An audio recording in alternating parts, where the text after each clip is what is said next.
Yeah, Vikram sir he kept telling me to constantly be present. He let the takes run on for long. He didn't really call cut, or it was very flowing in that sense, which is different for me. I've not done something like that before. The rest of the world still had a sense of being able to like adopt the internet to their lives through their computers first. India is the one place where the internet has come to most people through their phones first, and not through their computer. So automatically that becomes your first device. And my relationship with social media, I think it depends on the day, honestly. Some days it's all good and I'm feeling like, okay, I'm not overusing it. And then some days, especially when I'm promoting something or when something releases, and I really feel like constantly consumed by it. So it's constantly changing, my relationship. The advantage of streaming services is the fact that you don't have to stick to a one-size-fits-all thing. You can make adult content, you can make content for kids, you can make content for everybody. You can make 20-minute episodes multiplied, you can make an hour-long episode, you can make 4 seasons, 5 seasons, single season, whatever is best for the story. I think that's fantastic. The flip side of that is that there was a necessity once upon a time of going to a movie theater to catch something, and that necessity is gone. Sometimes I feel like protecting things and keeping things private, because I feel like so much of my life is anyway out there. If there's something that I can keep for myself, then I would love to do that. I'd like to kind of start by asking the both of you about really what the draw was for this project and basically why make the film, why make a film like this. I think there's two things. One is the format of the film. It's something which is called Screenlife. It's all, I think 80-90% of the story takes place on a computer screen, and all the storytelling is through mediums that we use on our computers, like your searches or your video calls or Instagram and any of those kind of things. So, which is what we spend a lot of our time on those devices. And I think that there are some films been made in the Screenlife format before, which I thought was very exciting. So one was that, and two was I just thought that it was interesting to talk about things like AI and social media and all those things, but through the life of an influencer, of somebody young, to sort of like make a film, about today's generation that's been brought up on social media, brought up on the internet, and tell their story from the perspective of what I think is a love story. Okay. Kind of. Yeah. Ananya, for you? Firstly, Vikram sir, I really wanted to work with him. He's one of my favorite filmmakers, and yeah, so Vikram sir for sure, top of the list, was the reason. And also the script. The script, I remember the head of it had Screenlife written on it, and I was intrigued the moment, it started. And it went by so quickly, and I was so invested because there's constantly twists and turns in the story. And as a character also, I felt it was very exciting because she could be a certain way, but because she's a social media influencer and because there's so many factors that are influencing a lot of her decisions also, she acts a certain way. So I found that very interesting about how a person could normally deal with a situation differently, but in the circumstances that she's in, because she's in the spotlight, how she reacts to a situation then. Right. So yeah, those things were interesting to me. I was actually going to ask you this later, but since you mentioned it, what was it like working with Mr. Motwale on this film? And also, among his films, which one is your favorite? My favorite, I have lots of favorites. I love Jubilee because I'm so fascinated by the industry, over the years in different, periods, how the industry functioned. And it was just beautifully shot and everything. I love Jubilee. Udaan is a favorite because it's my mom's favorite film, and we used to watch that a lot together growing up. I must have seen it like 20 times with my mom. And yeah, these are like my top 2 favorites for sure. I love the way AK versus AK was also. I loved how different that was. Yeah, and how was it working with him? It was a lot of fun, with the Screenlife film. We were all, not just Vikram sir and I, but everyone on set was discovering how to shoot this film because we didn't really have a template, of what to follow. So everyone was making mistakes together, learning together, figuring it out all together. So that was a lot of fun. And yeah, Vikram sir he kept telling me to constantly be present, and he would make the set very, very immersive for me to be able to just tap into my full potential, He let the takes run on for long. He didn't really call cut, or it was very flowing in that sense, which is different for me. I've not done something like that before. And yeah, I felt very responsible on the set because there were parts where I was shooting, the camera was in my hand, so there were a lot of things I had to figure out, but it felt like a very nice, happy, safe environment. Also another question for the both of you, which is what's your own kind of relationship with social media like, and also, what's your take on how it's being used now, and if there's a, do you have a like a favorite go-to kind of app that you use a lot, end up using a lot? I'm only on Instagram, so I was on Twitter until it's this cesspool of high horses, and then you kind of decide that I don't want to be a part of that. Which I think is my relationship with social media is kind of like, use it when when you really want to share something, then by all means share. But otherwise, it's like I'm trying, and I think it's a little difficult trying to not let it be such an intrinsic part of your life where it starts to affect the way you think or you do things. And I think there's that part of it. I enjoy sharing photos of my work or my experiences or my family or to friends and followers. But yeah, I think that I think finding a balance, I think, is still something that I'm trying, and I think that which everybody should try. But that's the Right, expert. and like an app, and Sorry? an app that you end up using a lot. Is there a Instagram. favorite? Instagram. Okay, cool. Yeah, I would say Instagram also, but I also really enjoy Snapchat because for me, Snapchat is, I only have like 10 of my closest friends on it, so I can post whatever I want and it disappears also. There's no like memory of it. It doesn't stay back. Yeah. It disappears in like 1 second as soon as you open it. So I like the, the fun of Snapchat. You Yeah. can put all these fun filters and you can say whatever you want. And for me, it feels like it's just my close friends.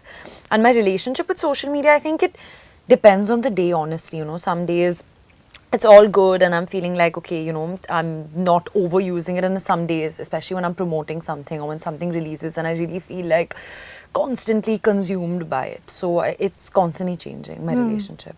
From Uran to this film, from sort of film to digital, from screen to OTT, how have you seen the industry change, in terms of talent, in terms of storytelling, in terms of audiences? And the other thing, sort of related question, was that, given how much time people spend on their phones these days, do you see a time in the near future when, say, writers, directors will sort of work towards, creating a mobile-first way of, developing content, ideas? Well, second answer first, I think it's Okay. already happening Okay. to a large extent. Because I think the default look, in India especially, not the world over, I think the world over, if you look at it, the internet adoption was at a point in time when smartphones weren't a thing. If you say the mid-90s is where internet started to come around in the first place, the smartphone didn't come till the end of the last decade. Yeah. Decade before, 2008 is when the iPhone launched. So there is a sense of like, the rest of the world still had a sense of being able to like adopt the internet to their lives through their computers first. India is the one place where the internet has come to most people through their phones first and not through their computers. So automatically that becomes your first device and sometimes your only device of accessing the internet, especially in middle class, lower middle class houses, has come from that. And even for a lot of us, our first route to the internet is through our phones. So automatically that's your most personal space. Not everybody has a personal laptop or a computer or a TV that's connected to the internet. So, and the moment it's there, viewing things online is such a personal experience, so automatically it goes to the phone. So much as we don't like to think about it, I hate the idea of like, doing my work thinking that someone's going to watch it on the phone. But I am also aware of the fact that there is going to be a large section of the audience that is going to watch anything that one makes on a phone today. And to your first point, the industry has changed in the sense that 10 years ago, 15 years ago, you had to make things only for the cinema. It was all, you had to make, and cinema means you had to make a movie which had to be in a certain length for an audience that's going to be a kind of mass market audience. Old, young, rich, poor, all are going to come and watch your film together.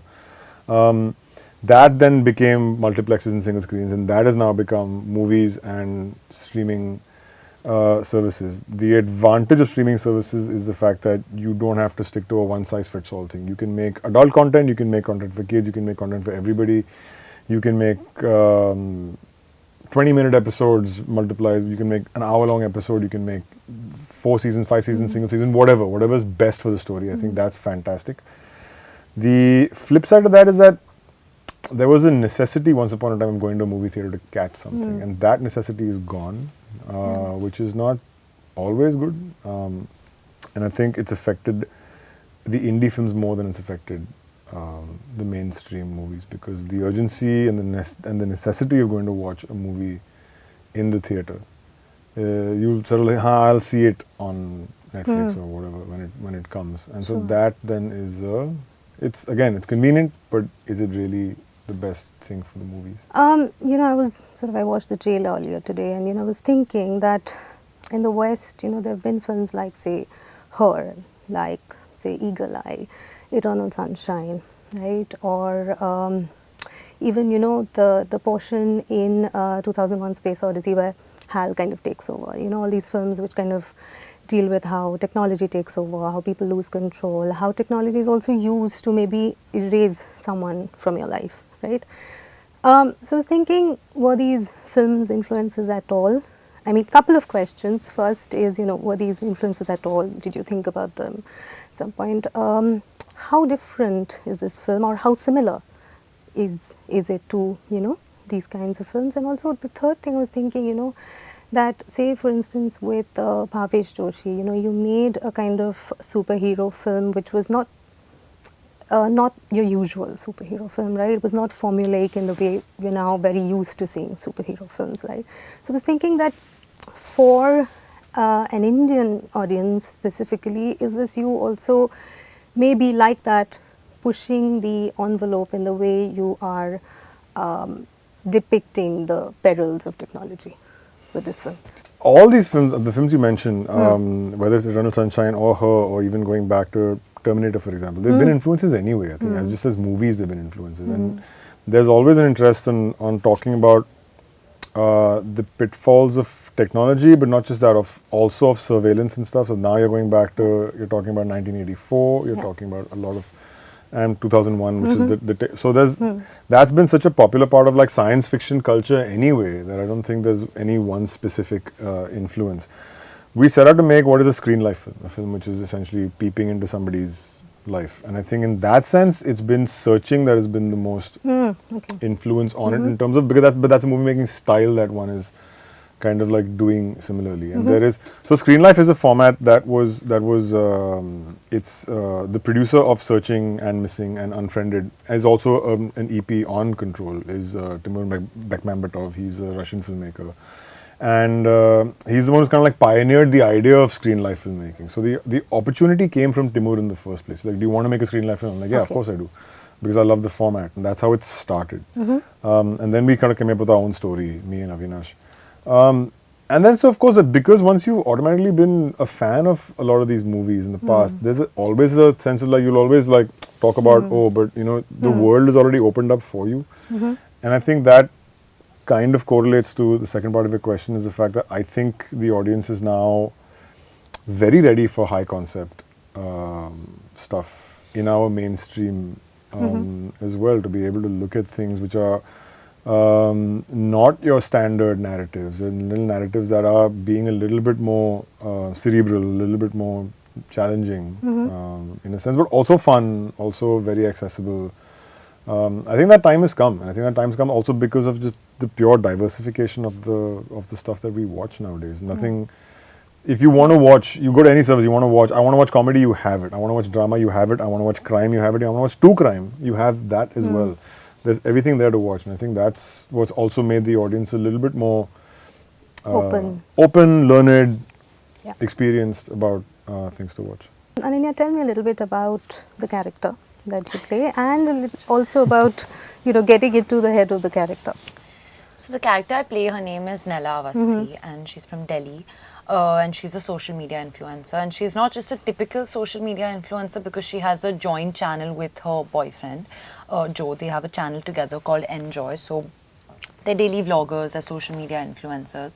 And yeah, her character is someone who sort of felt trapped with the life that she had in Delhi. She didn't want to pursue the path that her parents wanted her to, so she shifted to Mumbai, and she's kind of been on her own, trying to figure everything out. And she has this one person in her life who is her boyfriend, who she's obviously working with also, but he's also her boyfriend. So when he leaves her life and he cheats on her, which you see on the trailer, it feels like everything in her life is kind of crumbling and falling apart. And how it was to get into the character, I think I'm obviously someone who's from the social media age, but I'm not an influencer. So I had to really understand what it's like for that to be your job, what it takes, what the stakes are, how you function as a social media influencer, what it like, how do you make content that's engaging, because as an actor the content I put out on my Instagram is my movie related or my personal life or brand related, but I don't know what it's like if that's my job and that's the way I'm making money. Then there's a lot more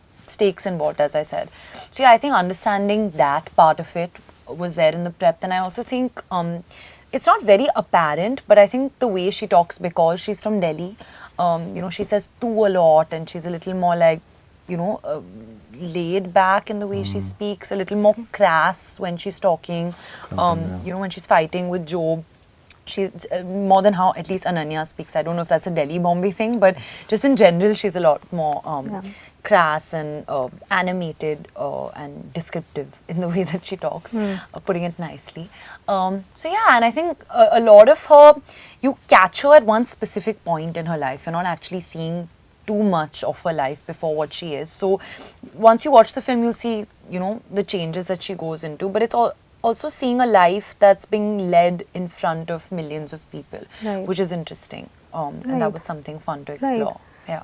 I was also thinking you did Kho Gaye Hum Kahan, which was also about living a life online and more importantly, living a romantic life online. And so, I wanted to know what your take was on that in terms of, taking that very private thing into the public space. How do you personally feel about that? I don't know. I think my opinion on that is constantly evolving. I don't have any hard and fast rule that, it should be exactly like this, because I'm a pretty open person. I'm not someone who hides things too much. So I think it really depends. Sometimes I feel like protecting things and keeping things private because I feel like so much of my life is anyway out there. If there's something that I can keep for myself, then I would love to do that. But I'm also not ashamed of anything or trying to hide anything. And I also understand that it's a part and parcel of our job. There will be interest from people because we are public figures. And I'm also interested in knowing, my favorite actors, what they do, what's in their bag, what their house looks like. I'm also interested. So I don't blame other people for being interested. But if I can protect things, then I do try to do that. Coming from a film family, you've obviously seen cinema transition, quite a bit in terms of formats, in terms of, modes of consumption. So really and you're also an important part of that transition, right? So just, I want to know what you thought was in store for audiences in the near future. I don't know. I don't think anyone knows what's in store and what's happening. I think gone are those days where you can chart out what kind of films to do and what the formula is and what works. That's why when people are like, oh, what are you choosing your scripts based on? Even I don't know. I'm completely going by instinct, and I'm thinking very short term about, okay, am I going to enjoy this process? Am I working with like-minded people who excite me and who challenge me? And that's all I can think of, doing the work right now. I really don't know what the future holds or what platform it's going to come out on. I don't think it's fair to put that pressure on a film before you even start it. I think it's about more the process and the outcome for me right now. Yeah. All right. Okay. Thank you so much. Thank you. Thank you. Subscribe to Midday India. Get direct notifications on all our videos by clicking on the bell icon.